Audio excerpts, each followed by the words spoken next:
Olá, bem-vindo a mais um programa Top Money. No programa de hoje a gente vai discutir a dúvida do espectador Valdilânio Cruz. Ele quer saber um pouquinho mais sobre leasing. O que é o leasing, como que ele funciona, quais as vantagens e desvantagens do leasing.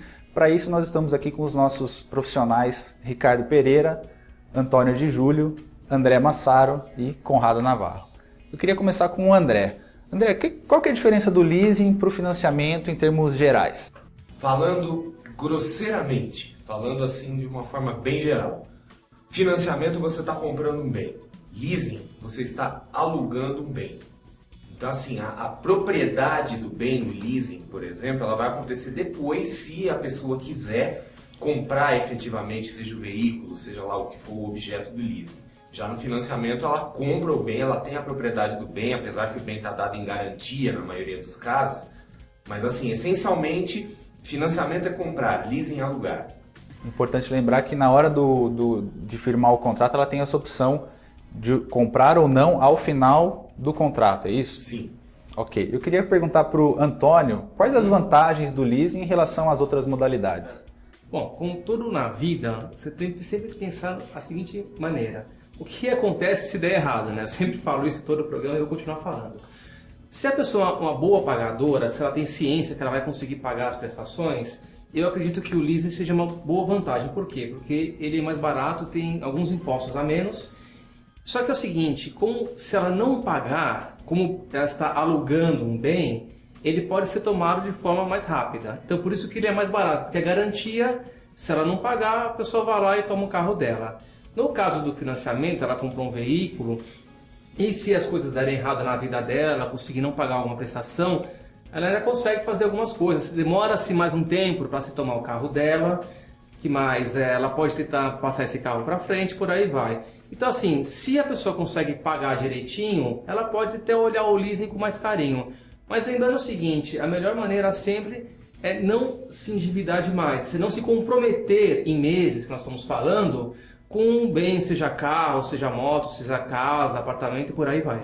Tem um aspecto interessante que eu acho também, Sinés, que a gente tem que lembrar o nosso espectador, que diz respeito à carência, né? Quando você faz um leasing, você, normalmente nos contratos que a gente vê hoje, a maioria deles feitos dessa maneira, ele é obrigado a ficar com esse veículo por 24 meses, quer dizer, são 2 anos em que ele tem que ficar e honrar aquele compromisso daquele contrato assinado, independentemente do que acontecer na sua vida pessoal e com as suas finanças. Então, essa característica, eu acredito, somada à cultura do brasileiro, de querer trocar de carro mais vezes, de ter essa liberdade de poder vender e fazer o que ele quiser com o carro, eu acredito que represente um número que é muito baixo no Brasil de vendas de carros usando o leasing, que hoje não passa de 5%. Então, eu acredito que isso influencia bastante nessa decisão, até porque ele financia muitas vezes para 48 meses, 60, só que com 2 anos ou menos ele já está usando esse carro para dar entrada no outro, ou enfim, na mesma concessionária ele volta, compra um outro carro. Quer dizer, então existe aí um aspecto operacional do financiamento tradicional, do carnê tradicional, que facilita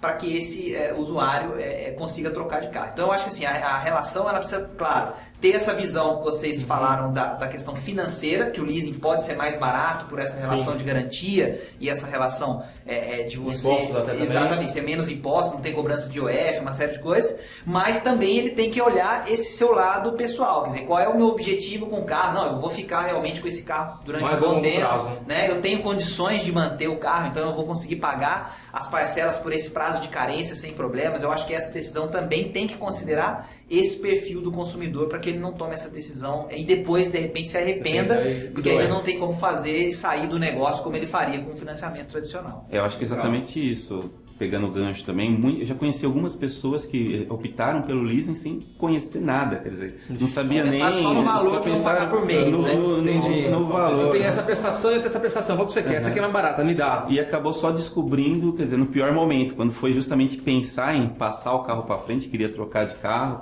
enfim, tem essas questões relacionadas a seguro, enfim, é uma dor de cabeça adicional que tem com essa questão. Lembrar que o leasing, o carro está no nome da empresa, quer dizer, não instituição está, financeira. exatamente, não está no seu nome, no nome do consumidor. E essa implicação vai trazer algumas coisas que ele precisa gerenciar dentro desse contexto. Quer dizer, quando ele faz esse leasing, ele tem a opção de comprar o carro no final do contrato, ou mesmo não comprar o carro. Quer dizer, ele tem até a opção de entregar pode devolver, ou renovar também. Exatamente, ou renovar esse contrato de aluguel. Então, essa característica difere bastante do financiamento tradicional, que é comprar, que é o que o André explicou. Quer dizer, eu estou comprando, aquilo é meu, né? Eventualmente eu vou ter implicações se eu não pagar, mas é muito diferente de um contrato de arrendamento, que é o caso do leasing. Então acho que essas são importantes para ele tomar em consideração. Você faz a pergunta para vocês todos. Se a pessoa tem interesse em trocar de carro a cada 2 anos, não seria interessante ela optar pelo leasing? Porque como ela não está comprando o carro, ela devolve e pega outro ou não? Tem que colocar mais... Tem que olhar as condições do contrato para ver se isso vai valer a pena depois desse período. Em princípio, sim. Em princípio, a sua lógica é essa, que inclusive é o que se faz muito fora do Brasil. Não tem o bem dessa maneira em muitos países. Quer dizer, por exemplo, nos Estados Unidos é muito comum, as pessoas fazem leasing de carro, elas não compram o carro. Quer dizer, passou um determinado tempo, simplesmente devolve e pega outro. Pega outro. E Ricardo, assim, em resumo, parece que existe uma certa confusão na mente dos consumidores, mas na prática acho que volta aquela velha história que a gente está acostumado. Tendo dinheiro, compre à vista e evite leasing, financiamento, esse tipo de... Porque na verdade quando a gente fala em financiamento, leasing, enfim, você tem um compromisso que você vai ter que arcar por um determinado momento, um determinado tempo, às vezes a gente fica pensando só no valor da parcela, né? Principalmente do carro. Acho que a gente já falou algumas vezes aqui sobre carro, sobre essa questão. Então tem que lembrar, você vai pagar a parcela, mas você vai ter que pagar combustível, vai ter que pagar seguro, vai ter que pagar as outras despesas que pedágio, estacionamento, enfim. Então isso é bastante importante e é fundamental, né, que a pessoa coloque isso no papel para, sem dúvida, aí sim tomar a melhor decisão. E aí, se for financiar, né, só para completar, tentar dar a maior entrada possível, né? A gente está falando de comprar à vista como ideal, se for comprar ou financiar, dá a entrada maior. Até uma época que eu fiz um estudo, era menos é mais. Isso, Quanto menos você se comprometer, mais sossego você vai ter. E mais descontos você vai ter também, mais poder de barganha você vai poder fazer. Legal, já que a gente está falando de carro aqui, tem uma outra dúvida que enviaram para a gente, que é a do Lucas Santana. Ele tem um carro melhor em casa, ele está perguntando para a gente se seria o caso, ele trabalha muito com carro, usa para trabalhar intensamente, ele está perguntando se seria melhor ele comprar um carro popular, um carro mais simples, para usar no trabalho, para depreciá-lo no trabalho e deixar o carro bom dele guardado em casa. Eu queria saber o que vocês acham. André.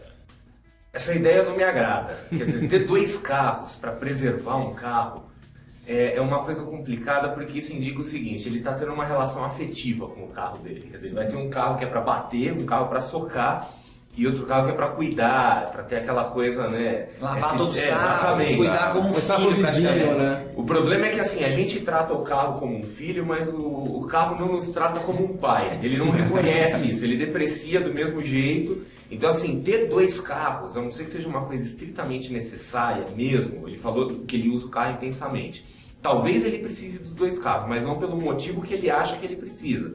Porque aí é aquela lógica, por exemplo, do sujeito que trabalha com tecnologia, né? Quer dizer, quem tem um servidor não tem nenhum. Se você tem 2, talvez você tenha um. Você tem que ter um plano de contingência. Talvez seja o caso dele. Talvez ele precise ter 2 carros por uma questão profissional. Mas ter 2 carros, porque é um para preservar e o outro para usar de forma mais intensa, não me parece uma coisa muito razoável. Quer dizer, ter 2 carros, na verdade, são 2 dores de cabeça. São 2 ralos de dinheiro que vão dar despesa, tem imposto, tem seguro, etc. Então, assim, em princípio, não me parece uma coisa assim muito sensata. Né? Isso aí gera uma sensação, assim, eu tenho visto isso às vezes conversando com algumas pessoas, você se diverte, curte esse carro bastante, mas depois de um tempo você tem a sensação de que você não aproveitou como você deveria aquele carro, que é aquele carro que você comprou com tanto gosto para usar poucas vezes. Depois te dá sentimento de culpa que você não usou o carro. Exatamente. Né? Então eu vejo que assim, se ele precisa do carro para trabalhar, mas ele gosta de carro, eu acho que esse nosso espectador deve ser dessas pessoas que, como a gente aqui, gosta de carro. Então ele entende de carro, quer comprar um carro com algumas características que ele gosta, eu acho que ele deve aproveitar esse carro e usá-lo para trabalhar também. Quer dizer, ele vai vai estar aproveitando o carro, ele vai cuidar do carro da mesma maneira e não vai ter a despesa que 2 carros trazem. Você pagar impostos 2 vezes, pagar, enfim, uma série de coisas relacionadas aos carros que podem complicar a vida financeira dele. Então, eu também concordo com o André, acho que pode ser mais um exagero do que uma necessidade. Eu quero só fazer uma observação em cima disso que você falou. O caso, por exemplo, imagina que ele seja realmente um cara apaixonado por carro, um cara aficionado. Não há nada de errado, não há nada de condenável nisso, quer dizer... Nós aqui somos esse grupo aqui, gosta de carro. Pô, eu ando de Ferrari. Se ele tem paixão, se é uma questão de paixão, então assim, tem que esquecer a preocupação financeira. E as duas coisas não são conciliáveis, quer dizer, se há realmente um componente de paixão aí envolvido, aí assim, esquece qualquer o coisa capital, que a gente falar, vai ser e vai sair apaixonadas têm a tendência a não... Exatamente, aí não olha o dinheiro, aí é paixão é paixão, vai lá e paga, acabou e seja feliz e não fica se sentindo culpado depois, né? Mas não tem que se preocupar muito em ter assim, alta eficiência financeira se tem um componente emocional envolvido. Aí vai em frente. Tá, eu quero tocar num ponto aqui até polêmico. Nós costumamos falar que carro não é investimento, que se deprecia, tem custo de oportunidade. Eu discordo um pouco disso. Calma que eu vou perguntar. Tem custo de oportunidade, enfim. Eu queria aproveitar o Antônio aqui e perguntar para ele se a pessoa que usa o carro muito intensamente para trabalho, se o carro pode ser visto como um investimento e não como um item de gasto, supérfluo que vai se depreciar, porque ele vai possivelmente trazer um retorno para essa pessoa financeiro. Eu queria sua opinião, saber se vale a pena investir num carro bacana para trabalhar, com conforto, segurança, praticidade, em troca desse retorno. É que assim... já mais ou menos respondeu a pergunta. Pessoas têm aquele conceito, vou comprar um carro pé de boi para trabalhar, e o carro bom, às vezes nem por paixão, pela família, tem que se preocupado com a esposa, que leva os filhos no colégio, ou então em ter um carro decente para viajar aos finais de semana. Só que ele esquece o seguinte, primeira coisa, você vai comprar um carro pé de boi, entre aspas, se esse carro quebra. Então assim, se ele depende desse carro para trabalhar, que nem como ele mesmo citou, não tem outros meios de transporte, né? Então ele precisa do carro, seria um autônomo, um vendedor, ou um oficial de justiça, algo do gênero, ele precisa do carro, então o carro tem que estar em ordem.